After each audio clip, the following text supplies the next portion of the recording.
ঈদের 2 দিন এত ব্যস্ত, তোমাদের সাথে বড় ভিডিওগুলো শেয়ার করা হয়নি। ঈদে কী কী আয়োজন ছিল আমার।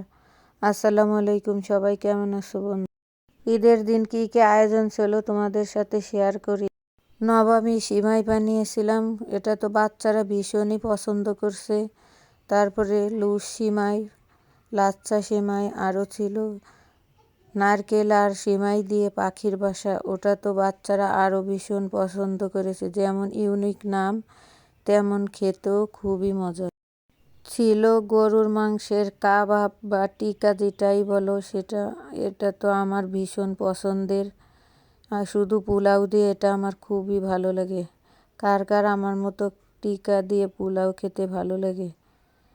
আরও অনেক কিছুই ছিল, এত বড় ভিডিও শেয়ার করা যায় না, ভিডিওটা অনেক বড় হয়ে যাবে, তাই আমি ছোট অল্প অল্প করে নিয়ে তোমাদের সাথে শেয়ার করছি।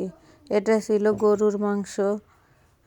আমি একবারে ঘানি ভাঙা সরিষার তেল দিয়ে একবারে হাতে মেখে সুন্দরভাবে গরুর মাংসটা রান্না করছি। এত মজা হয়েছিল, বাচ্চারা গরুর মাংস খেতে চায় না, তাদের দাঁতের ভিতরে আটকে যায়।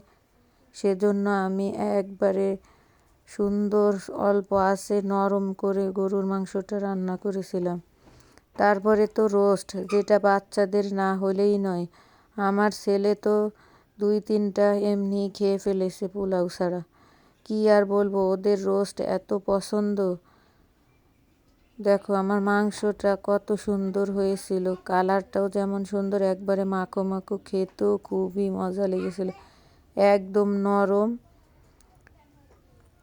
তারপরে আমি রোস্টটা সুন্দরভাবে আগের দিন মশলা দিয়ে সব কিছু দিয়ে মেখে রেখেছিলাম। এত ভিডিও দিলে ভিডিওটা অনেক বড় হয়ে যায়, সে কারণে আমি অল্প অল্প নিয়েছি। রোস্টটা ভাজার পরে আমি পেঁয়াজ পুড়িয়ে তার ভিতর মশলাগুলো সব একে একে দিয়ে রোস্টটা সুন্দরভাবে রান্না করে নেব। আর রোস্টের মশলা কী কী লাগে সবাই তো জানো, সেই একইভাবে আমি আমার মতো করে রান্না করি। সবারই তো রান্না বান্নার যার যার নিজের একটা আছে, সেইভাবে রান্না করে। রোস্ট আমার হয়ে গিয়েছে,